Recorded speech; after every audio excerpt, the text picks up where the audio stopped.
Okay folks, in this video I'm going to change the rear brake pads on this BMW F10 520d. It's an F10, the one with the electronic parking brake. Pads in there are really done, you'll see as I get them out. So in order to get the jack underneath, the first thing I've had to do is actually drive it up onto a couple of little small blocks so I can actually just fit the jack underneath. So first thing I'll do is get the car up, get it secured, and get that wheel off. Alright, car's jacked up, it's still in park, but the handbrake is off. And this car's secured with an axle stand, so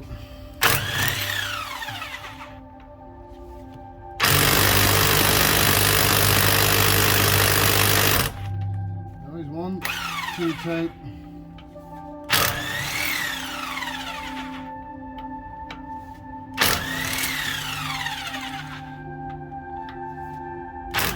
Okay, I brought the light up to help me here. Okay, we got the electronic connector. Okay, happy days. It was alright. Off this first. And then I'm gonna hold that with my 15, and this back nut is going to need to be loosened with a 13. Don't know if I'm going to be able to do this while holding the camera, but I'm going to hold this 15 still and loosen this nut, and then I'll go down to the bottom one and do the same there.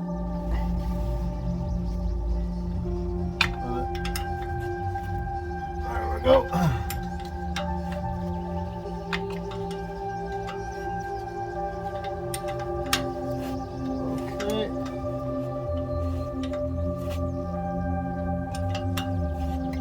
Okay, now that I've got that very loose,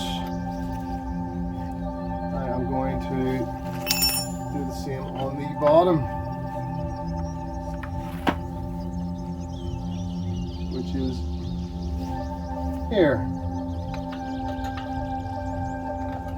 So we're going to clean that up a little bit.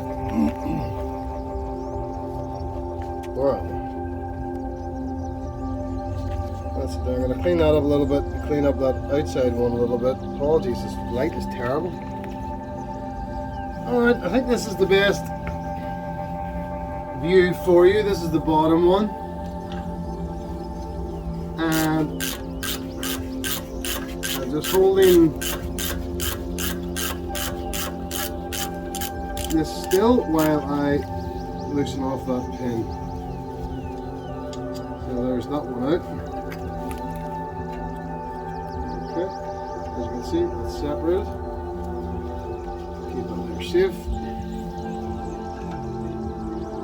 Let's see if I can angle this camera now to facilitate you to be able to see the top one.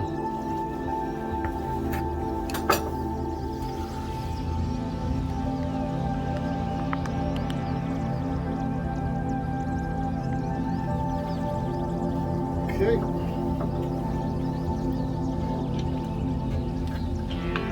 A little bit harder to get out of the socket or with a ratchet, just because there's stuff in the way. That parking brake actuator thing in the way.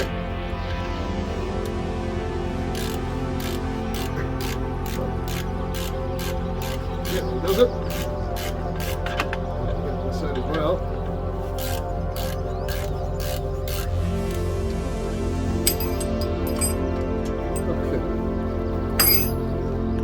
So what I was working out there was here. That's the nut that I was holding, this one on the end. Pushes forward, and then again there. That's the two nuts that I've taken out. So now, as you can see, this caliper is loose. So I'll mount the camera here somewhere where you can see me taking it off. Alright, I'm hoping this little pry tool will help me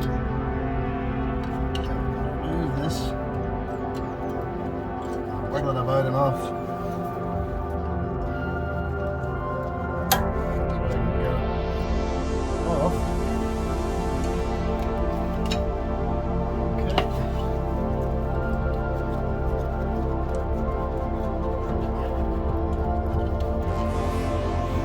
Alright. There's the caliper off in my hand. That back part is the electronic parking brake, which I'm going to have to take off and then rewind manually because I'm not going to use ECS. So I'll get this sitting somewhere where it's not under its own weight on the cable, and we'll get that taken apart and get that piston pushed back, which you can see is way out. See, that piston's not hollow like it is on other cars I've encountered. So we'll start into that now. Okay. So all I've done so far is I've just removed this electrical connection from here, so that the only thing I have to contend with is that line, and I have cleaned this, and on the other side cleaned it there as well. And now I'm going to loosen off this and on the other side so I can take off this top bracket, or sorry, this electrical handbrake motor. There's where the electrical connection plugs in, so I've just moved it and tucked it in at the back there behind the shock to keep it out of the way. As always, doing this when I got one hand, so doing this on camera is going to be difficult, but I'm loosening that and that with the Torx and on this tiny bar, and I'll come back to you as soon as I've got those loose. Okay, just wanted to bring you back because I'm just loosening this side here, and as you can see when you take, this is really difficult one-handed, this little bracket that I took that wire, that electrical harness off, is actually part of that particular Torx. That's holding that on. That one is holding nothing on. They're not that tight. I was able to get it off with a little ratchet. So I'll take that off, take this little bracket out of the way, and then I'll be removing this top cover. Alright, so this is the bit that has to come off. I'm trying my best to capture on video what I'm doing.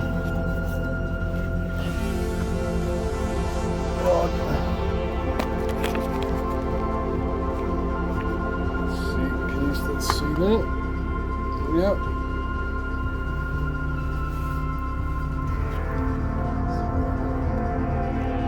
Let's listen up. Yep. Move it a bit, even.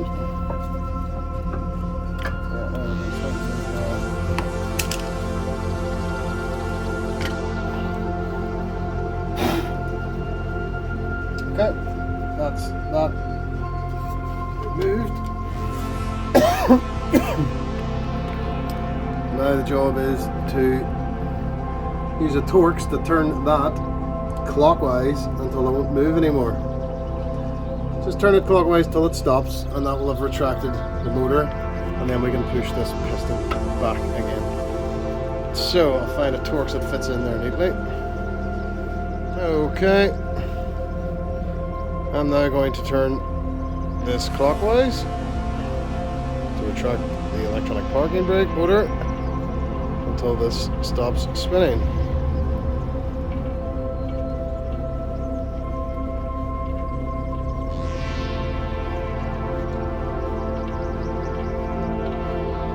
Okay. Alright, now that I have that turned clockwise till it has stopped, it's now time to fit this motor. See the cog there, and there, back over the caliper before I push back this piston. So this is going to be easier said than done with one hand. Essentially, that's the way it goes, and there'll be a bit of wiggling to get it in, get it lined up properly, but that is the way it goes there. Okay, now that I've wiggled this back down in place, and you can sort of tell the orientation because At the beginning, the electrical plug was on top,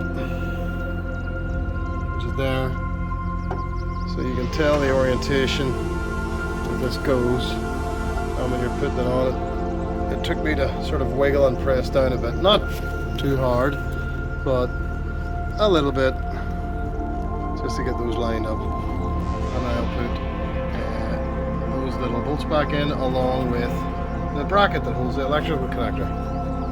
Okay, I've tightened up that nut on the one around the other side. So that is that parking brake motor or handbrake motor back on. Obviously the electrical connector is still disconnected, hanging down the back, and that is the brake line. So the next stage is now to get these pads out of here. Actually they're going to just come out, hopefully. Maybe not. There we go. Just gently ease them out. They're done, these pads.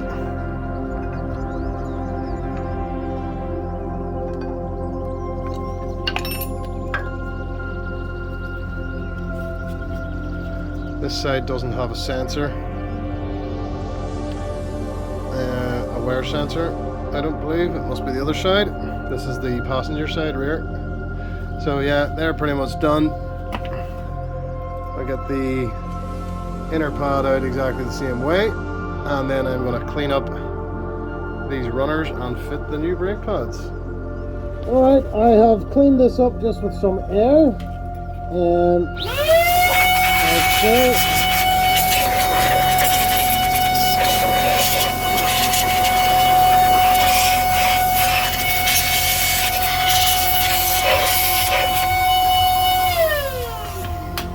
Okay, so those runners are free of debris, and the ones on the back. Here's the new pads. So I'll get them open. There's no clip on these pads, like some pads have a clip, usually on the inside. I've noticed it's not with that one about, these don't seem to have that. So I'll get this opened up and get those wee ears greased and get the pads fitted. That's the pads. I've just noted there, this one is the inner pad with the lump sticking up from it. And it's also, so that'll go in this fashion, and that's also the one on the other side that'll take the brake pad wear sensor. This pad here is the outside pad, which will fit in this fashion here. I need to grease a little bit of grease around here and around here, and then I will slide that pad all the way in. But that is the order, so it just goes in like that, slides into that little runner, and then you just push it till it touches the disc. Easy. So I'll take that out and I can't do it on camera because I'm holding the camera with my other hand, but I'll grease up those wee slider ears before I fit this. Alright, so this is the outer pad, rear passenger side.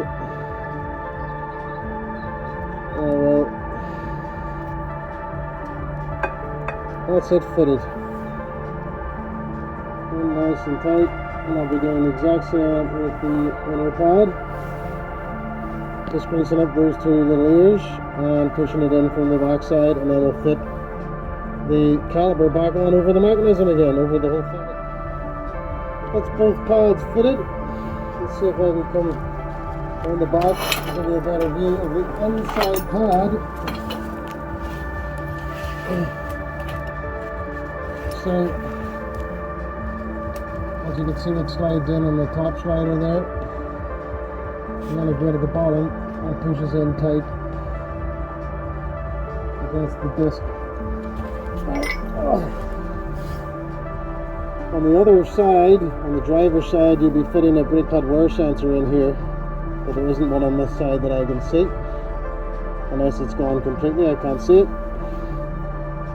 But I'm not too reliant on brake pad sensors because I generally keep an eye on the pads and change them. And the only thing left to do is push the piston back on the caliper, which I just do literally by hand. I just push it back on the thumbs, or put a wee bar across it or something. There's no way I could do that while holding the camera. I need both hands. And then slide it back on over the new brake pads. Once you do up those two remaining bolts and reconnect the electrical connector, that's it done. Okay. Push that back by hand there, you can see, till it stopped. It isn't that hard to push back. One-handed, this is not easy. Now, they're in the way, so I need both hands. I need to compress that little, where the guide pin goes into, and get it out of the way so I can line it up with that hole and push the whole thing in, but the piston is back out of the way now, so I'll do that with both. Okay, apologies for the lack of free hands to do these things on video. So that is lined up there now. You can see it's all back on. It's lined up on the bottom one as well. So all that's left to do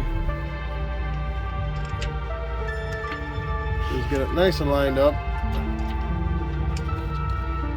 Nip these up tight. First one started.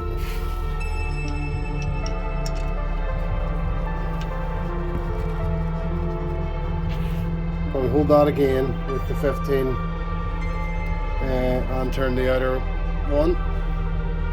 Get those nipped up tight and go in here for my electrical connection, which I now can't find. There it is. And this will be being rerouted back into that little holder and then plugged back into this. And then we will be done on this side. Okay. I have nipped up both this nut and the upper nut. Didn't really require that much holding with the other screwdriver. Now I'm going to reroute the electrical wire back in where it's supposed to be, which is in this little holder. Like so. And that's it. I'm just going to clean a little bit of that with air, make sure there's no dirt in it.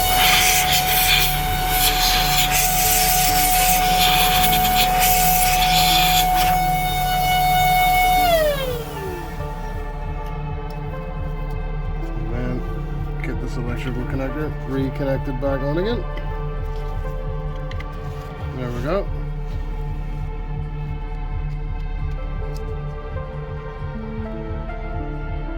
That's it. I believe. No, it's not clicked in yet. I might need both hands to pull this in properly. There it is. You heard a click there maybe, and I could see it click in, so that's it. So there still is movement on the because the piston's back. I pushed it all the way back. Should be able to play there. So I'll get into the car now and I will pump on the brake pedal slowly to take up the slack there so that everything is nice and reset. So just before we get into the car, just want to sort of give you a look around. You know, there's the pad in. See, they're both in. There's the rotor in the middle. Electrical connector on. Routed back into the little holder. The electrical motor is reattached and these are nipped up tight again. So the last thing to do is just pump the brake pedal to get rid of, well, a little bit of slack and then do the other side. So sitting in the car, my Crocs, and I will push the pedal. Pedal's going all the way in. I'll let it out. Nice and slowly. Foot off. And again. Push it. This didn't go in as far this time. Off again. And now it's not. There's no travel in it at all now. Seems to be. The slack is gone. So I'll get out round the back again and have a look, make sure the slack's gone. Okay, walking around the back, and yep, that's it, all tightened up. Should have took my gloves off before doing that. So now I just have to do the other side, which will probably include the brake pad wear sensor. Okay, this is rear driver's side. I wanted to give you an update. I've put the pads in, but as you can see, there's a sensor. I've reused the old sensor. I literally pulled it out with a pair of needle nose pliers and then pushed it back into that groove right there on the inner pad. That's the inner pad. The one that has the sort of wings that stick up. Those two wee wings, you know, here and there, stick up. That's the inner pad. So, clicked it back in there. Okay folks, I'm in the car. I'll knock the light on here just to show you. I don't know if you'll be able to hear this, but so the car is rolling slightly now, and then I'll stick her in park. So that's it. It's the back brake pads are replaced. Now, whenever, I wish I'd have done a video, whenever I first used this, obviously I'd pumped the pedal to bring the pistons back out, you know, to make it, to get basically rid of the slack in the pedal. But with the first time that I activated this parking brake, once I'd put it all back together, it actually spun for longer than normal. You know, it spun for about 3 to 4 seconds before it tightened up. Obviously there must have been a little bit of slack on that as well, but now subsequent uses, it just does the usual 1 or 2 seconds. You hear the motor going for a second or so, and then you hear tightening and stopping. It's just the first time I did it, it must have had to take up some slack, and it wound for several seconds, and I thought, uh-oh, what's going on? And then it tightened up. So, and I've tried it multiple times since, and it's just on off, just the way it always has been. So that's how I've changed the rear brake pads on this F10 520d with the electronic handbrake. Apologies, some of the camera work in today's video was not very good. I was working one-handed, didn't have nobody to hold the camera, so I do apologize for that. I'll do better next time. Thanks very much for watching.